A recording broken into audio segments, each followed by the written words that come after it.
I've been putting out hedgehog food for the last couple of weeks and found myself actually feeding the neighbor's cat more than the hedgehogs. So in today's video, I'm going to convert this plastic storage box that I bought at the supermarket into a hedgehog feeding station. Stay tuned.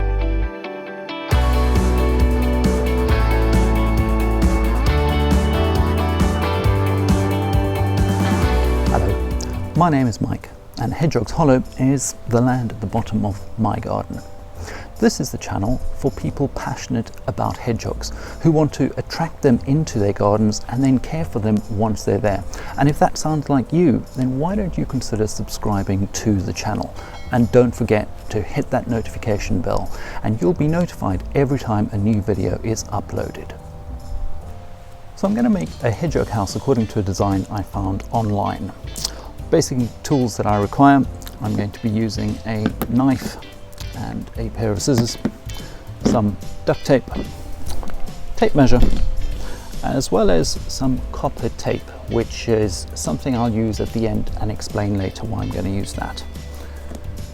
And then I'm just using a normal plastic storage box that I got at the local supermarket.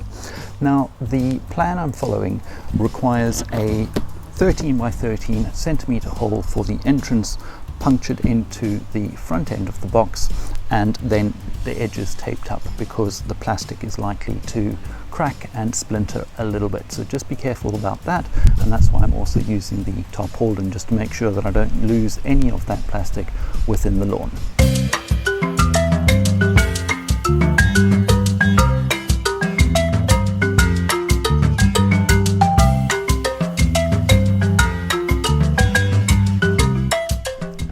And there I have it. Now, I personally have chosen to invert the box. I'm using the lid as the base, and I'm going to then just put some straw or hay in the bottom, put the food in there, and we've got the step that the hedgehog can get in.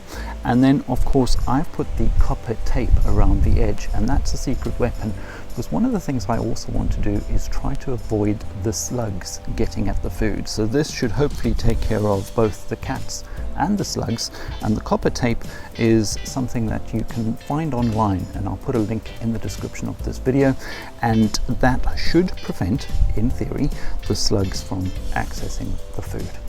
So let's put this in the garden and see how we go. So I've placed the feeding station into the garden, and according to the design I've placed a couple of bricks on top of each other to create a barrier that the cat can't enter. Day one, and it's obvious the cat has ignored the 2-brick barrier and simply gone past it, making its way towards the food. On the second night, I've now placed a wooden roof in place to try and discourage the cat from... oh no, that's not worked.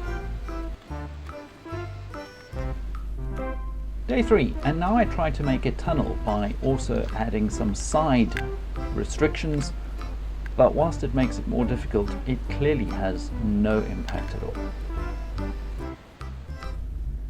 Day 4, and we've gone full brick tunnel. I'm starting to feel like I'm taking part in some kind of Road Runner cartoon, me against Wile E. Coyote here, and for a moment there's a look on the face of absolute desperation of the cat, as you can see it thinking, am I getting myself into more trouble than it's worth? But then it clearly decides, nope, the food is worth it, and I have failed in my attempt to keep the cat away from the food. At this point, if I'm honest with you, I'm on the side of the cat. The cat has deserved the food, so go on kitty, do your best, try to get to the food, you deserve it. And all of this has an impact on the hedgehogs too. This one seems particularly confused by why it can't access the food and what is this plastic barrier. This one appears to have missed the fact that there's an entrance to the tunnel on the far side, and so going head first into a somersault seems the best way to enter.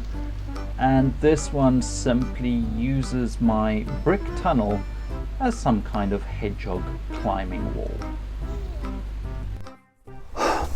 So, mixed results would probably be a very strong description.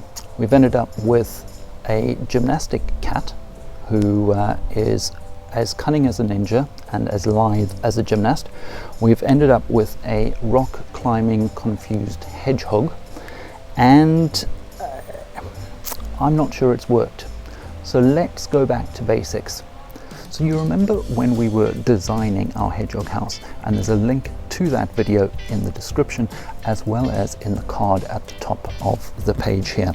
And you will remember that there were 3 specific design things that the layout had. It had a tunnel, it had a living area, and most importantly, it had a 90-degree bend. And I think that's what I'm missing. The whole reason for me putting a feeding station together was not specifically for the snails and not specifically to keep the food covered. It was to keep the neighborhood cats out. And this straight-on design just is not working well enough for that purpose. So it's back to the drawing board then. We will keep this for another purpose, but for now we are going to try again. And it's a good thing that these plastic boxes are on special at the supermarket. So here we go, trial number 2 with a fresh new box. And this time what we're going to do is, firstly, we are going to use the box right way up. I found that access to the box and refilling it was a complete pain, and that was entirely my own fault for inverting the box in the first place. So this time we're going right side up, lid on top, and we are now going to put a hole in the side of the box, and the intention here is to have the food down at this end of the box somewhere, hold over here, and I will probably then put a tunnel on the outside which I'll put together out of scrap wood that I've got, and we'll do that in a little bit at the end. Let's get going.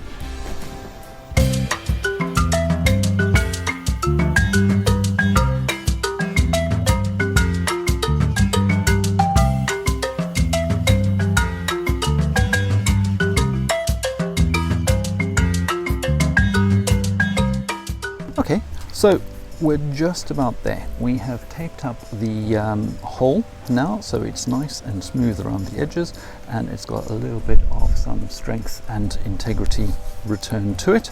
That's going to sit like that. Hedgehog, of course, is going to come in here, and we're going to put the food in the opposite corner away. So we're going to start to create that 90-degree bend. We will add the tunnel at the end here.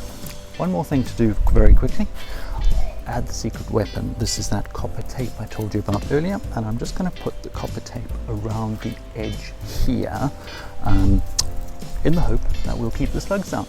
Let's see how we go. And we're done. So you can see I've just got an edging on the outer doorway, so to speak, and supposedly slugs don't like copper tape. Now, you would have seen I did it on the first house. I seem to have good results. I'm hoping that the same will apply here. I'll put a link to the where you can buy the tape online. I'll put a link in the description. I'd certainly love to know if you've had any experience of similar types of products, keeping slugs away from the food, or other animals, the neighbor's cat, away from your hedgehog food. Let me know in the comments below. That's pretty much it. All that remains is for me to essentially put it in the garden. I'm going to put some hay in the bottom, put the bowl of food into the box. I'll put a brick on top, and the brick will not only specifically keep the lid down, it's a clip-on lid, but just keep the box, give it some weight, and make it a bit sturdy, especially for that cat that's going to try and no doubt get in. And then I will just build the tunnel, and we'll see that set up in the garden in a bit. The last step is just to finish off with the tunnel, an L shape of wood with a small roof, and then filling the feeding station with hay before finally placing the food in the far corner. Placing it into the garden, this is what the final design looks like. By placing the tunnel alongside the feeding station, I've created my 90-degree elbow shape for the entrance, and then I'm weighing down the tunnel with a couple of bricks just to make sure it's nice and sturdy alongside the feeding station itself. If this video has been useful and you've learned something, why don't you give us a like? And if it's your first time and you've not yet subscribed, do consider subscribing, and remember to hit the notification bell so that you get notified every time a new video is uploaded. If you've set up a feeding station and you're a bit concerned or confused even about what food to leave out or what food you shouldn't leave out, we've got a video here just for you. Otherwise, we've got a playlist about caring for hedgehogs in your garden. There's a lot of useful information there, and I do hope that you will go and have a look. Until next time, from myself, Mike, take care. Bye-bye.